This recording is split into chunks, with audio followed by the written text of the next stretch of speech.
Difíceis e estranhos nós vivemos.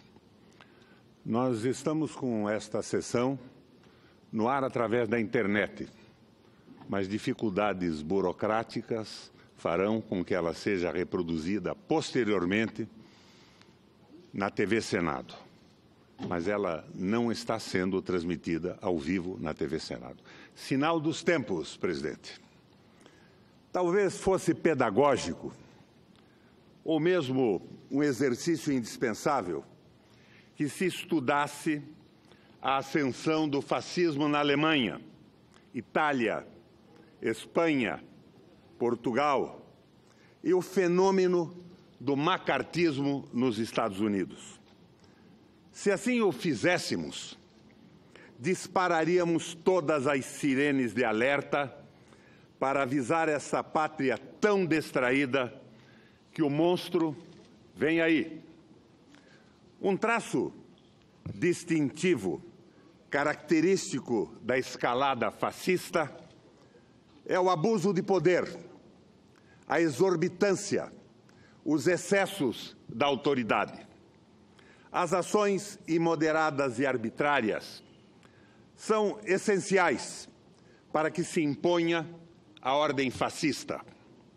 Ações que causem constrangimentos, espalhem o medo, acuem, humilhem, difamem. A polícia e órgãos vinculados à operação da justiça são imprescindíveis para isto, assim como a colaboração dos meios de comunicação, amigos e simpáticos da causa. Os pretextos para que se esgarcem ao limite os trâmites legais e tensionem ao máximo a ordem democrática, alternam-se ao sabor das conveniências. Ora, é o perigo comunista, depois a dissolução dos costumes, mais adiante a corrupção, em seguida a anarquia econômica e assim por diante. No fundo, na essência, sempre o mesmo propósito, a salvaguarda e a manutenção do sistema. Este, suas mazelas, sua entranhada e incorrigível desumanidade não vem ao caso, não se contesta. Enfim, confirma-se mais uma vez, fascismo e capitalismo não se opõem, completam-se. Mas é claro, o abuso de poder, os excessos da autoridade não são erupções repentinas, surpreendentes, que surgem do nada.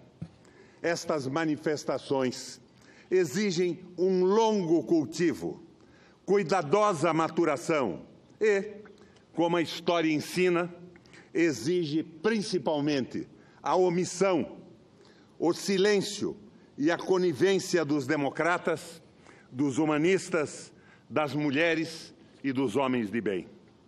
Omissão, silêncio, conivência, que levam a tragédias como a morte do reitor Luiz Carlos Consellier. O caso do professor Consellier é um exemplo clássico, pronto e acabado de abuso de poder. Um exemplo também completo da impunidade das autoridades arbitrárias e despóticas.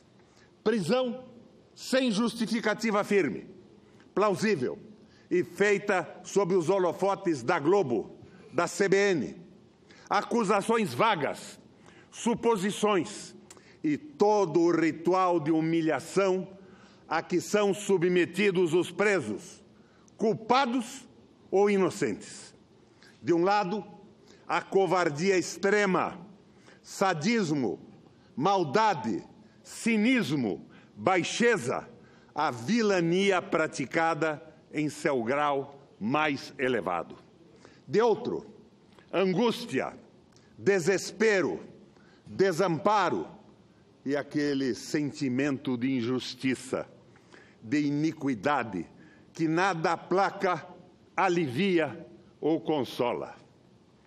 Não há como se livrar da mancha de ter sido preso nesse Brasil dos abusos da Lava Jato e de operações inquisitoriais assemelhadas.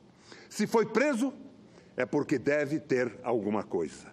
Se foi preso, mereceu, diz a voz dos tolos. Como alguns dos presos são realmente bandidos, todos os presos são bandidos. Esse, o silogismo medíocre, ginasiano, concurseiro dessa nova rapaziada que invade as instituições brasileiras pela via do concurso público. Eliminou-se a presunção de inocência. A Polícia Federal, o Ministério Público, o Judiciário transformam-se na espada santa do Senhor, nos anjos da justiça, infalíveis, incontestáveis. Se a verdade dos fatos os contrariam, azar. E vamos parar com essa pusilanimidade de chamar isto de ativismo judicial. Ativismo judicial é a santa progenitora desses causídicos bobalhões. É ativismo político, desbragado, deslavado, desavergonhado. É militância política pura e simples. Ativismo judicial? Ora, que imbecis. Querem enganar a quem? Não conheci pessoalmente o reitor Luiz Carlos Cancellier. Não estou aqui santificando-o, canonizando-o. Dizem que a Universidade Federal de Santa Catarina vivia uma situação complicada, até anárquica, quando ele assumiu a reitoria, eleito por ampla e incontestável maioria. Dizem que ele tendia à conciliação. Dizem, apenas dizem, mas nunca ninguém disse que ele era desonesto, corrupto, parceiro de bandidos, protetor de bandidos. Talvez, procurando bem, descobríssemos mais defeitos em Cancellier. Talvez ele fosse, como todos nós, em determinadas circunstâncias, passível de censuras. Quem sabe?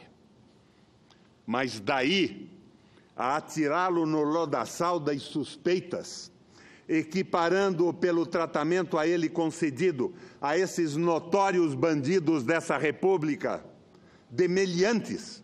Não. Imaginem só, comparar o Cancellier, bem, não preciso citar nomes ou fazer desfilar a conhecida nomenclatura toda. Pois é, os canalhas ousaram fazer isso com o reitor Cancellier. Canalhas! Evidentemente, não vou aqui fazer a óbvia exigência de que apresentassem provas contra Cancellier. Nos dias de hoje, acusar e apresentar provas é um luxo. Porque provas, seus rapazes têm convicção. Seus rapazes das instituições têm convicção. Porque provas, seu Jornal Nacional, a Globo News, a CBN, RBS e os jornalões já sentenciaram. Por que provas? William Bonner, voz solene impostada, repete Sérgio Chapelin e Cid Moreira, dos anos da ditadura, e também lê diariamente os boletins das execuções sumárias.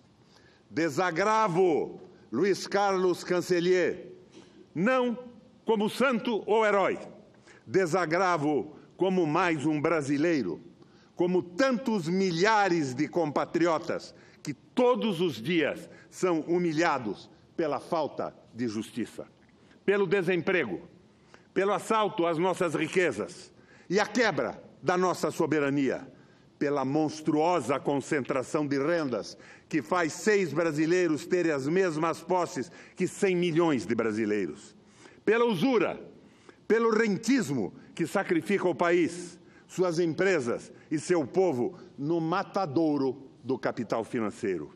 Desagravo o reitor Cancellier, porque enquanto o perseguem, o expõem e o enxovalham à corrupção, a grande e asquerosa corrupção da escravização dos trabalhadores, do corte de gastos públicos na saúde, na educação, na segurança pública, na geração de empregos, na habitação e no saneamento, a corrupção da entrega do pré-sal e dos minérios, a corrupção da privatização da energia elétrica e da venda de terras para estrangeiros, a corrupção abominável do racismo, que faz com que mais de 70% dos brasileiros sejam vítimas de violência e sejam pretos, pardos e mulatos.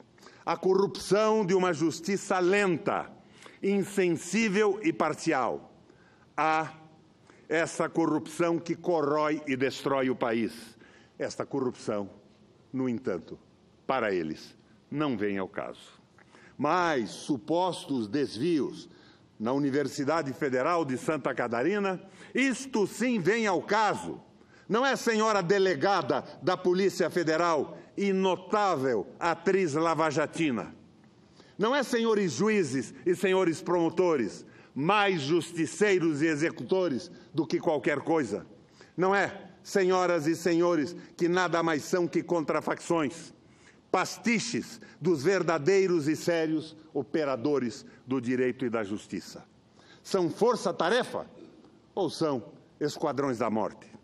As marcas da maldade ficaram impressas em Cancellier, em seu espírito, em sua alma atormentada, em seu coração estraçalhado. E o estigma foi lavado com sangue. Senhoras e senhores, hoje, exatamente hoje, 31 de outubro, há 500 anos, a humanidade conheceu um dos mais portentosos, sublimes e poderosos gritos contra o abuso de autoridade.